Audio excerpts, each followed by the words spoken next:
Morning all of you. Utkarsh global study centre में आप सभी का स्वागत है। तो हम लोग अभी मॉडर्न हिस्ट्री पढ़ रहे हैं और हमारा मॉडर्न हिस्ट्री बहुत जल्दी समाप्त होने वाला है क्योंकि हमने ढेर सारे टॉपिक को ख़त्म कर लिया है। और हमने कल पढ़ा था क्रांतिकारी आंदोलन वाली फर्स्ट फेज की घटनाएं, जिसमें हमारा वीडियो था मुजफ्फरपुर षड्यंत्र कांड। तो उसको आप लोग जाके पिछले प्लेलिस्ट में जाके देख सकते हैं। आज हम लोग पढ़ेंगे गांधीवादी चरण, गांधी एरा। मॉडर्न हिस्ट्री में गांधी जी का आगमन कैसे होता है, आज से हम लोग शुरू कर रहे हैं। तो सबसे पहले हमने पढ़ा था, हमने मॉडर्न हिस्ट्री को 3 चरण में बांट करके पढ़ा है।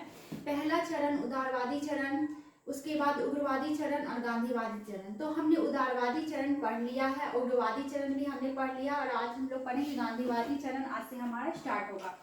तो उदारवादी चरण मॉडरेट फेज जो हमने पढ़ा था 1885 से 1905 वाला टाइम पीरियड।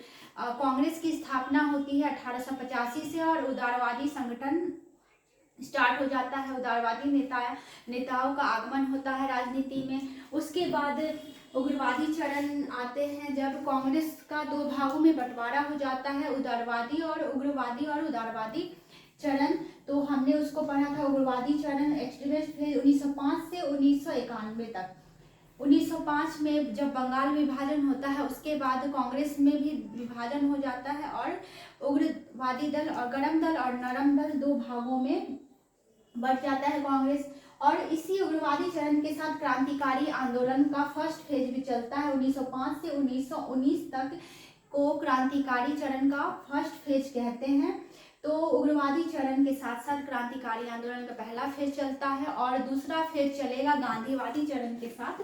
दूसरा फेज चलेगा क्रांतिकारी आंदोलन का 1919 से 1946 तक को हम लोग सेकेंड फेज कहते हैं क्रांतिकारी आंदोलन का। और गांधीवादी चरण 1919 से 1947 तक हम लोग पढ़ेंगे गांधी जी ने कौन कौन से कार्य किए, आज़ादी दिलाने में उनके क्या क्या योगदान रहे। तो चलिए शुरू करते हैं आज का हमारा वीडियो गांधीवादी चरण। तो सबसे पहले हम लोग देखेंगे गांधी जी ने यहाँ पे आके 3 महत्वपूर्ण आंदोलन किए जिससे वो पूरे भारत में फेमस हो गया। लोग उनका लोहा मानने लगे, वो जहाँ भी जाते थे लोग उनके पीछे पीछे चल देते थे क्योंकि उन्होंने 3 ऐसे आंदोलन भारत में सत्याग्रह आंदोलन किए जिसके बाद लोग उनकी हर बात को मानने लगे। तो गांधीवादी चरण का 3 महत्वपूर्ण आंदोलन कौन कौन था? चंपारण सत्याग्रह, अहमदाबाद मिल हड़ताल और खेड़ा सत्याग्रह। ये 3 ऐसे सत्याग्रह आंदोलन थे जिसके बाद लोगों के दिमाग पे गांधी जी की एक अलग ही छवि बन जाती है।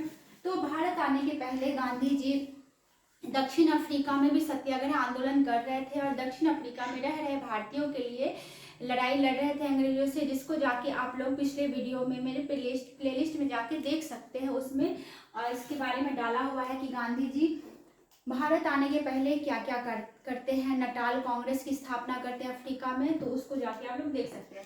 तो भारत में आने के बाद वो भारत कब आते हैं? तो 1915 वो आते हैं। सबसे पहले भारत आने के बाद वो सबसे पहले चंपारण सत्याग्रह करते हैं 1917 में। 9 जनवरी 1915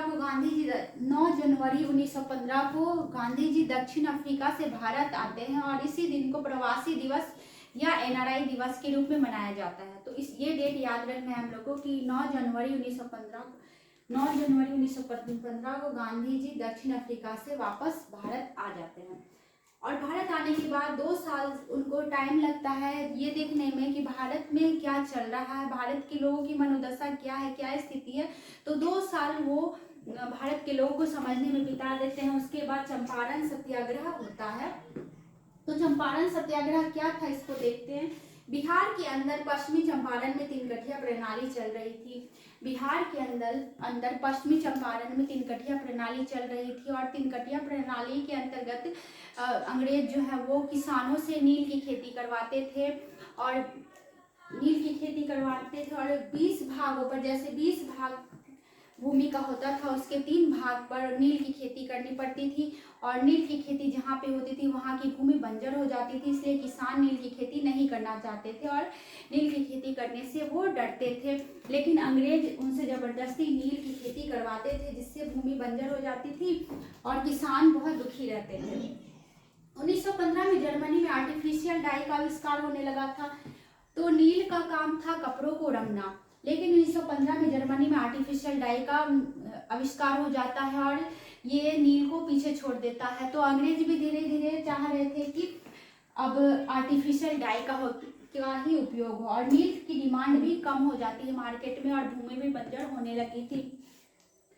तो 31वां जो अधिवेशन होता है, 31st अधिवेशन जो होता है कांग्रेस का, उसके बारे में हमने पढ़ा था कि 31वां अधिवेशन कांग्रेस का लखनऊ में होता है, जिसको लखनऊ अधिवेशन के नाम से हम लोग जानते हैं।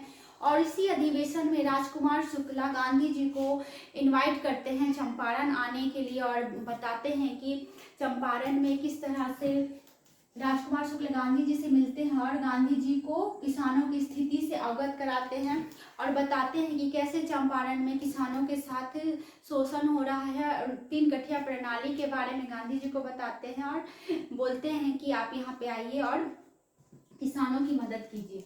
तो गांधी जी चंपारण आने का वादा करते हैं और राजकुमार शुक्ला जी से कहते हैं कि चंपारण आकर के वो आंदोलन चलाएंगे। तो यहाँ पे बात खत्म हो जाती है। उसके बाद गांधी जी का चंपारण आगमन होता है 10 अप्रैल 1917 को। 10 अप्रैल 1917 को गांधी जी राजकुमार शुक्ला की बात मान करके चंपारण आते हैं।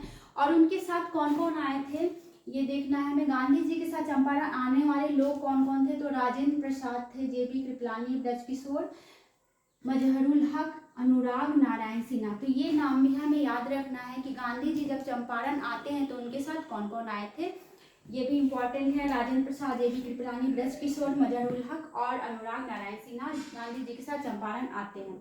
सत्य अहिंसा के रास्ते पर चलकर गांधी जी आंदोलन करते हैं और गांधी जी सत्य अहिंसा के लिए ही जाने जाते थे। दक्षिण अफ्रीका में भी उन्होंने सत्य और अहिंसा का मार्ग अपनाया था और यहाँ पे भी वो सत्य और अहिंसा के मार्ग पर चल करके आंदोलन करते हैं। 16 अप्रैल 1917 को गांधी जी को गिरफ्तार कर लिया जाता है और जब वो आंदोलन कर रहे होते हैं तो 16 अप्रैल 1917 को गांधी जी को गिरफ्तार कर लिया जाता है। फिर 18 अप्रैल 1917 को मोतिहारी कोर्ट में उन्हें पेश किया जाता है। 2 दिन के बाद मोतिहारी कोर्ट में उन्हें पेश किया जाता है, फिर उनको छोड़ दिया जाता है। कुछ दिन के बाद इन्हें छोड़ दिया जाता है। उसके बाद जब ये सारी घटनाएं घटित हो रही थी तो अंग्रेजों को भी ऐसा लगा कि किसानों के साथ शोषण हो रहा है। तो एक जांच समिति बैठाई जाती है, कमेटी का गठन किया जाता है जांच के लिए कि किसानों की स्थिति की जांच की 3 कठिया प्रणाली से वास्तव में किसान शोषित हो रहे हैं या नहीं, कि ऐसे ही बात है। तो इसके जांच के लिए कमेटी बैठाई जाती है और चंपारण एग्रीरियन एक्ट इन 1918 आता है। 4 मार्च 1918 को ये कानून बनता है, चंपारण एग्रीरियन एक्ट इन 1918, और 4 मार्च को ये कानून पारित हो जाता है और इसके तहत 3 कठिया प्रणाली को समाप्त कर दिया जाता है। कानून बना करके 3 कठिया प्रणाली को समाप्त कर दिया जाता है और किसान अब बाध्य नहीं थे कि वो 3 अपने जमीन के 3 हिस्से पर उनको नील की खेती करनी ही करनी है, और ये कानून लागू हो जाता है। और गांधी जी का चंपारण सत्याग्रह, गांधी जी ने जो चंपारण सत्याग्रह शुरू किया था वो सफलतापूर्वक समाप्त होता है। गांधी जी को भारत में पहला आंदोलन जो है गांधी जी का वो सफल होता है और लोगों में उनके प्रति विश्वास बढ़ जाता है। फिर गांधी जी को महात्मा गांधी की उपाधि रविन्द्रनाथ टैगोर ने दी थी, और हमें ये भी याद रखना है कि गांधी जी को महात्मा गांधी की उपाधि रविन्द्रनाथ टैगोर ने दी थी। तो ये था गांधी जी का पहला सत्याग्रह आंदोलन जो कि भारत में उनके दक्षिण अफ्रीका से आने के बाद प्रारंभ होता है और सफल हो जाता है। तो हमने पढ़ा चंपारण सत्याग्रह के बारे में। उसके बाद हम लोग पढ़ेंगे गांधी जी का दूसरा आंदोलन अहमदाबाद मिल हड़ताल, ये भी हमें पढ़ना है, ये भी बहुत जरूरी है। उसके बाद खेरा सत्याग्रह। तो ये तीनों आंदोलन बहुत ही इंपॉर्टेंट है जो हम लोग नेक्स्ट क्लास में पढ़ेंगे। तो आप लोग इसका नोट्स बना लीजिए और इसके पीडीएफ को आप लोग जाके मेरे टेलीग्राम चैनल पे देख सकते हैं। उत्कर्ष ग्लोबल स्टडी सेंटर के टेलीग्राम चैनल पे इसका डाला हुआ रहता है पीडीएफ, या फिर कम्युनिटी में जाके आप लोग इसका पोस्ट देख सकते हैं। और खुद का बनाया हुआ नोट्स ही काम आता है, क्योंकि खुद का बनाया नोट्स ही टाइम पे याद आता है। अगर हम खुद से नोट्स बनाएंगे तो वो हमें लंबे टाइम तक याद रहेगा। और अगर वीडियो पसंद आता है तो please like share subscribe video को देखने के लिए। Thank you.